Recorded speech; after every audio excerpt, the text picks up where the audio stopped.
잠언서 10장에 있는 말씀입니다. 잠언서 10장의 주제를 정하라면 지혜와 근면, 또 통제, 사랑 이렇게 정할 수 있습니다.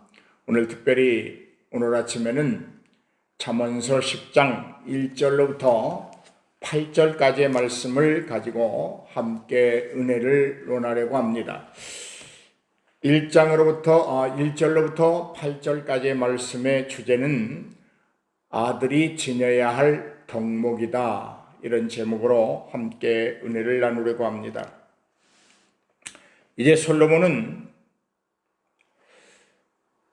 지혜로운 아들과 미련한 아들을 대조하면서 본문을 시작하고 있습니다.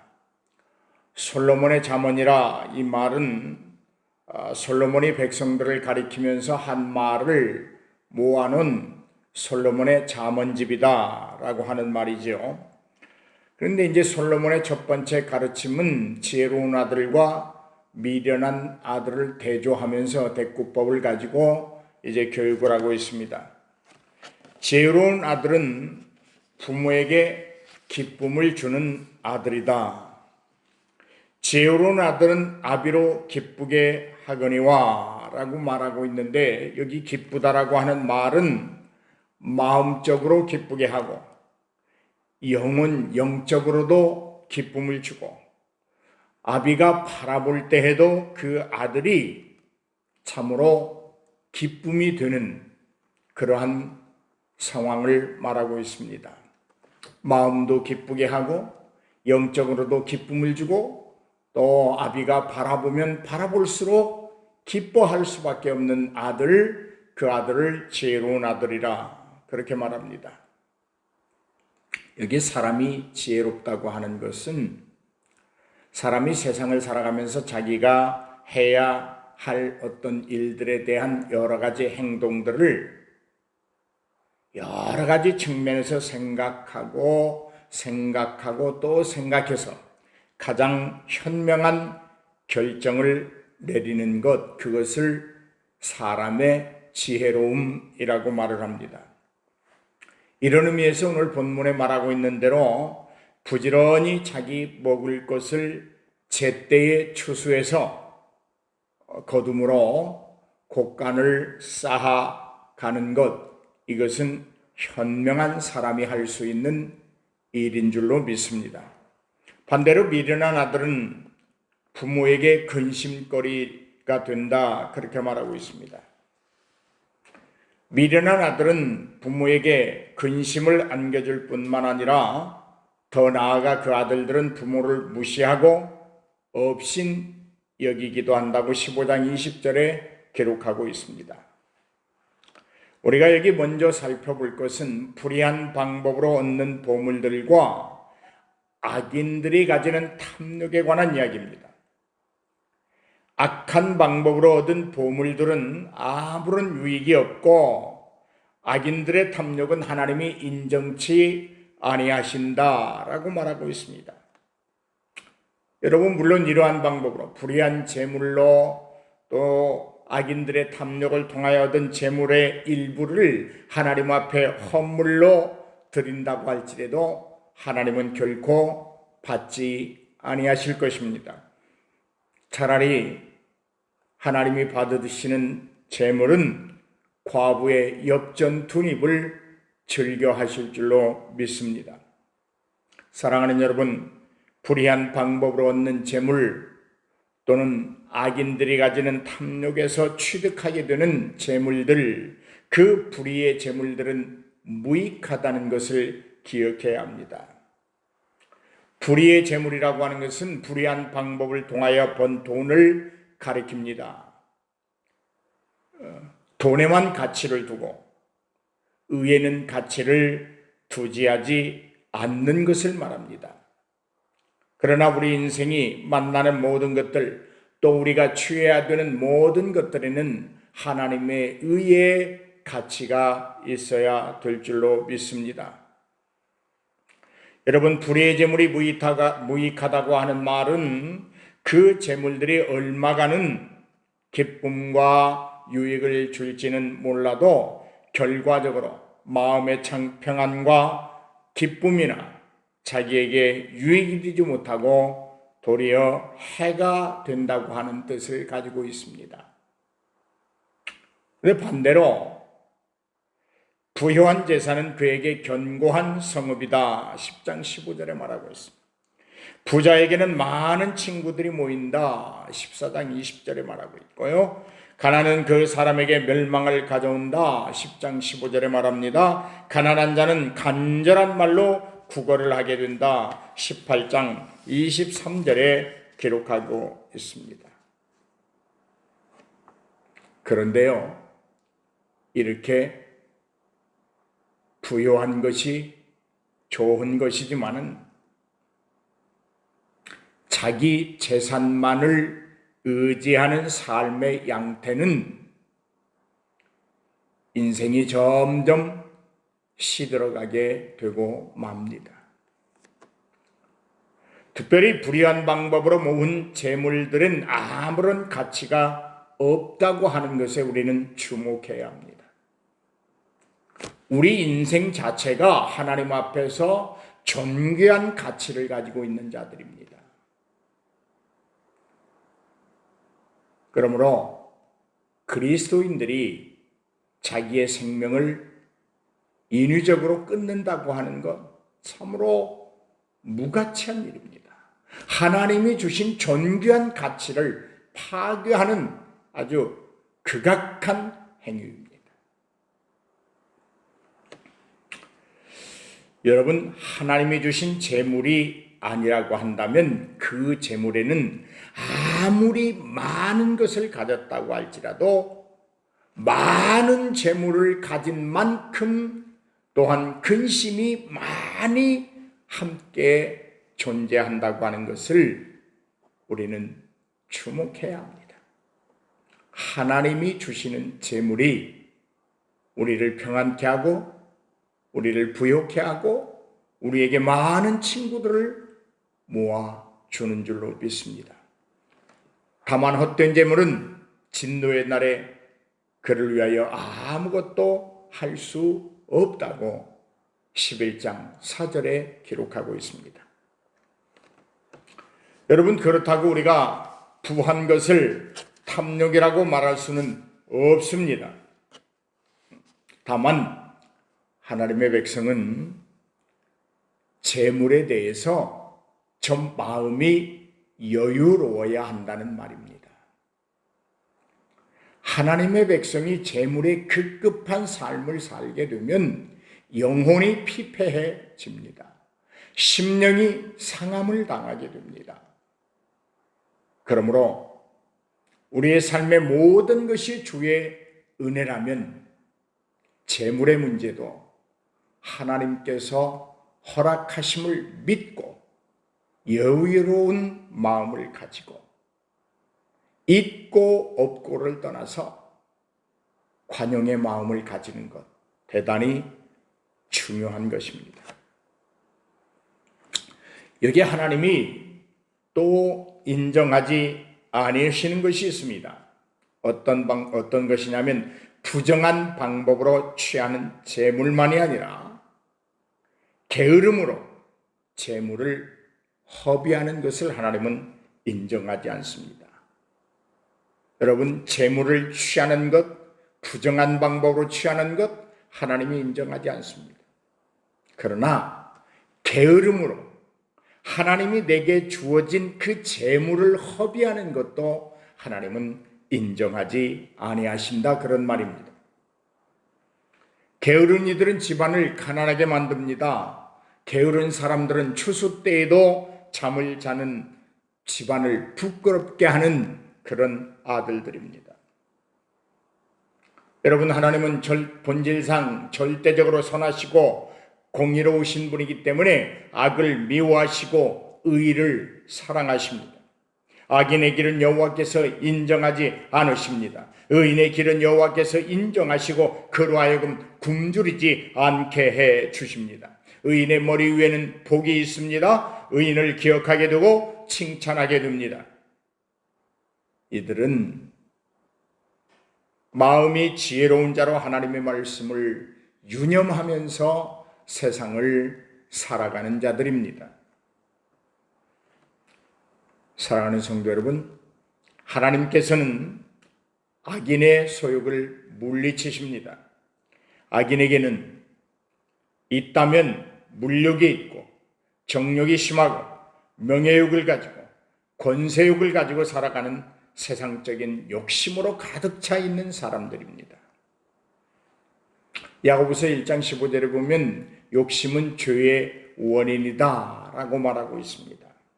악인들은 여러 가지 욕심을 마음에 품지만 그것들은 그들에게 복이 되지 못하고 오히려 화가 된다고 하는 사실이지요. 왜 그럴까요? 하나님께서 그것들을 미워하시고 징벌하시고 물리치시기 때문입니다. 오늘 아들들은 기억해야 할 것이 있습니다. 자식된 자들은 집안의 명예를 드높이기도 하고 혹은 낮추기도 하는 가장 중요한 요인입니다. 그러나 지혜로운 아들, 아비의 마음을 기쁘게 하고 영혼을 즐겁게 하고 보면 볼수록 기쁨이 되는 그 아들은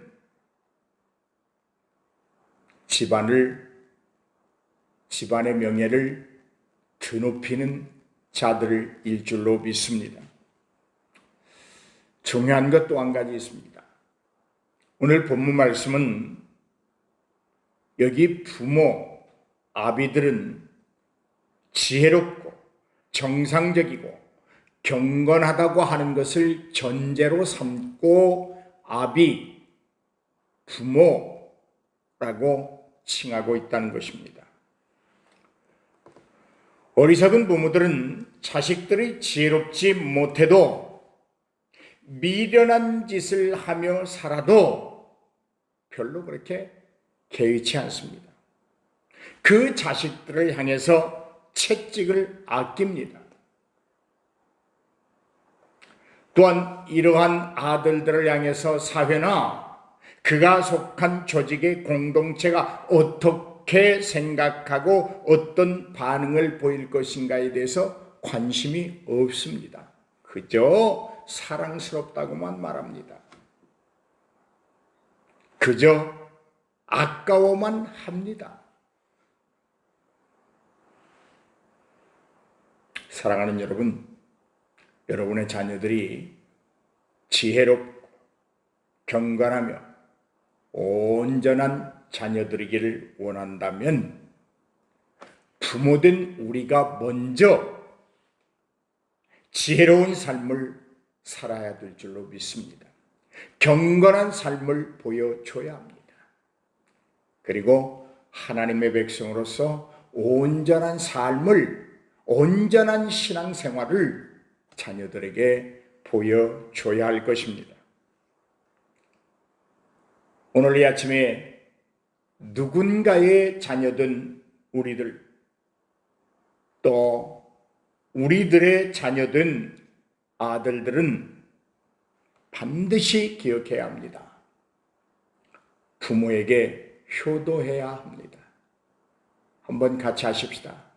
부모에게 효도해야 한다. 큰 소리로 한번 외쳐보세요. 부모에게 효도해야 한다. 자식이 부모에 대하여 효도한다고 하는 것은 모든 사유의 도덕적 기초가 되는 것입니다. 효가 무너지고 효도가 행함이 없는 곳에는 인간의 기본적인 생명 윤리가 파괴되고 가족 공동체의 기본 도덕이 파괴되는 현장일 뿐, 부모와 자식이 살아가는 가족 공동체의 진실된 모습은 아닙니다. 분명히 자녀된 자는 부모에게 효도해야 합니다. 할렐루야. 그 다음에 본문에 보면 손을 게을리게 놀리는 자는 가난하게 되고 손이 부지런한 자는 부하게 되느니라. 그렇게 4절에 기록하고 있습니다. 이 4절 말씀을 직역해 보면 이렇습니다. 태만의 손바닥으로 일하는 자는 가난하다. 그러나 부지런한 자들의 손은 부유하게 된다. 여기 게으르다라고 하는 말은 나태함을 가리킵니다. 어떤 것에 대하여 해이한 정신 상태를 말합니다. 또 진실이 없는 속임수를 행하며 살아가는 겁니다. 또 인간 관계에서 배반을 행하는 것을 말합니다. 그 모든 것을 게으름이다 이렇게 표현하고 있습니다. 잠언은 게으름과 부지런함을 자주 대조하고 있습니다. 게으른 자들의 손바닥은 느슨하다. 그 말은 아무 일도 하지 않으려고 하고 무료하게 시간을 보낸다. 그런가 하면 자신들이 하는 일에 온전히 마음을 담지 않고 대충 한다. 그런 말입니다. 여러분, 게으른 자들은 눈앞에 있는 것도 잡지 않으려고 한다. 12장 27절에 말하고 있습니다. 잠자기를 좋아하고 태만을 친구 삼아 살아간다. 19장 25절에 말씀하고 있습니다. 하나님의 백성들은 주어진 일에 최선을 다해야 합니다. 오늘 여러분에게 어떤 일이 주어졌든 최선을 다하시기 바랍니다. 아멘. 직업엔 귀천이 없습니다. 그 말을 우리는 우리의 삶에 직접적으로 실천하면서 살아야 합니다. 자신이 하는 일에 높은 가치를 부여해야 합니다. 자긍심을 가져야 합니다. 그리고 하나님으로부터 부여받은 사명이라 여기고 그 사명을 수행하는 심정으로 일에 임하여야 합니다. 게으른 자들은 반드시 가난하게 되기 때문입니다. 게으름 그 자체가 스스로가 가난을 자청하는 것입니다. 잠언서 26장 15절에 보면 게으른 자는 그 손을 그릇에 넣고도 입으로 올리기를 괴로워한다. 자기 몸을 위하여 먹는 것조차도 괴로워할 정도로 게으른 상태. 여러분, 그들이 부함을 누릴 수 있다는 것은 어불성설입니다. 가난한 것이 정당합니다. 잠언서 24장 30절로 34절을 보면 이렇게 기록하고 있습니다. 내가 게으른 자의 밭과 지혜 없는 자의 포도원을 지나며 본즉 가시덤불이 그 전부에 퍼졌더라. 그 지면이 거친 풀로 덮였고 돌담이 무너져 있기로 내가 보고 훈계를 받았노라. 내가 좀 더 자자, 좀 더 졸자, 손을 모으고 좀 더 누워있자 하니 내 빈궁이 강도같이 오며 내 곤핍이 군사같이 이르리라. 그렇습니다. 빈궁과 곤핍이 강도같이 임하고 군사같이 임하는 자는 어떤 사람들입니까? 게으름을 피는 사람들입니다. 매사에 해이한 마음 상태로 정신 상태로 임하는 사람들입니다. 속임수를 베풀고 배반하기를 즐겨하고 좀 더 자자, 좀 더 놀자, 좀 더 졸자 하는 사람들입니다. 여러분, 부하게 되느니라 라고 하는 말은 그것은 부요하게 한다라는 뜻입니다. 다시 말해서 부지런 자의 손은 그 사람을 부유하게 만든다, 이런 의미입니다. 부지런한 손이라고 하는 말은 문자적으로만 보면 날카로운 손을 말하는데, 이것은 해야 할 일을 마다하지 않고 성실하고 부지런함으로 일을 하되 매사에 효율성을 나타내는 적극적인 삶을 말합니다. 부하게 될 사람들은 해야 할 일들을 뒤로 미루어 놓지 않습니다. 그때그때 성실하게 해냅니다. 그러므로 부자의 손은 점점 더 부유하게 되는 것입니다. 여러분, 땀과 수고를 겸비한 노동의 열매가 그 사람을 풍성하게 만드는 것입니다. 여러분, 노동은 신선한 것입니다. 하나님이 범죄한 인간에게 주신 신선한 하나님의 명령입니다. 이마에 땀을 흘리며 살라고 하셨습니다. 그러므로 우리가 어떤 일을 수행함에 있어 땀과 수고는 하나님의 정하신 노동의 가치를 더 높이고 존귀하게 여기는 삶인 줄로 믿습니다. 일하기 싫으십니까? 어떤 일을 만나면 왠지 짜증스럽고 해이한 마음이 먼저 듭니까? 잘못된 것입니다. 내게 주어진 이 일을 통하여 하나님이 우리에게 주신 이 노동의 신선함을 나는 직접 체험하고 실천해 보이리라. 이런 적극적인 자세, 사명감에 불타는 자세가 우리의 모습이어야 될 줄로 믿습니다. 여러분, 현숙한 여인에 대한 이야기는 잠언서 마지막 장인 31장에 잘 나타나 있습니다. 오늘 한번 참고해 보시기를 바랍니다. 지혜로운 아들, 부지런한 아들은 여름에 거두고 추수한다고 말합니다. 여름에 거두는 자, 추수하는 자는 지혜로운 아들이라고 말합니다. 여러분, 이런 말이 있습니다. 하려고 하면 길이 보이고 하지 않으려고 하면 핑계만 보인다 라는 말이 있습니다. 여러분, 어느 쪽이십니까? 여러분, 기회는 날마다 주어지는 것이 아닙니다. 기회가 주어지는 때가 있습니다. 기회는 적정한 때를 가지고 옵니다. 성공한 사람들의 이야기를 들어보면 그 기회와 때를 놓치지 않았다고 하는 공통점을 가지고 있습니다. 또한 그 사람들은 매사에 적극적이고 능동적으로 임하였으며 누구의 어떤 명령에 의함도 아니요 억지도 아니요 부지런한 손을 가지고 자기에게 주어진 일들을 적극적으로 해냈다고 하는 공통점을 가지고 있습니다. 사랑하는 여러분, 여름에 거둔 자는 지혜로운 아들이다. 여름에 거둔다고 하는 말은 곡식과 과일 등이 거두어야 할 시기가 있는데 그 시기를 놓치지 않고 수확하는 것이다 라고 카이칭이라고 하는 사람은 추석하고 있습니다. 또 그 사람은 인류 역사를 살펴보면 역사를 바꾸어 놓은 가장 중요한 일들은 누가 하고 싶어서가 아니라 해야 하는 일이라서 한 일들이 역사를 바꾸었다.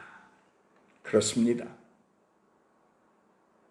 내게 주어진 일들은 누가 대신할 일이 아니라 내 자신이 해야 할 일들입니다. 그 일들을 열심히 최선을 다하여 정성을 쏟아서 사명 감당하는 소신을 가지고 해낸다면 우리를 점점 부유케 할 것이고 우리 개인의 역사를 바꿀 것이고 나아가 우리 공동체의 역사를 바꾸어 놓을 줄로 믿습니다. 여러분, 지혜로운 아들들은 어떤 일들을 해야 될 기회가 주어졌을 때 왠지 느낌이 좋지 않아, 이런 마음으로 핑계를 대고 물러서지 않습니다. 기회가 주어지면, 해야 될 일들이 있으면 하기 싫은 감정을 억누르고 열심히 합니다. 그래서 자기 개인의 역사를 날마다 바꾸어 가고 있습니다. 게으름은 단순히 당사자에게만 영향을 미치는 것이 아니라고 말합니다. 온 집안과 그가 속해 있는 공동체에도 부정적인 영향을 미친다고 말하고 있습니다. 때문에 이들은 부모에게 수치를 안기는 자라고 표현하고 있고, 아들들의 그릇된 삶은 아비의 교육을 탓하게 되기 때문에 결국 아비를 욕되게 하는 수치스러운 아들이다. 그렇게 본문에 말하고 있습니다. 여러분, 게으른 자녀들에게서 가장 큰 문제가 무엇일까요? 자신이 게으르다고 하는 것을 인정하지 않고 흙수저 타령만 하고 있다는 것입니다. 자신의 게으름으로 인하여 가족과 공동체가 많은 해를 입고 있다는 것을 인정하거나 깨닫지 못한다고 하는 말입니다. 말씀을 결론으로 맺습니다. 지혜로운 자는 여호와를 경외하는 일에 게으르지 않습니다. 왜요? 지혜의 근본은 여호와를 경외하는 것임을 알기 때문입니다. 오늘 사랑하는 성도 여러분, 부지런한 하나님의 아들로 사십시오. 제때에 기회가 주어졌을 때에 곡식과 과일들을 거두며 살아가는 지혜로운 아들들이 되십시다. 부모에게 정성을 다하고 효도를 다하는 아들들이 되십시다.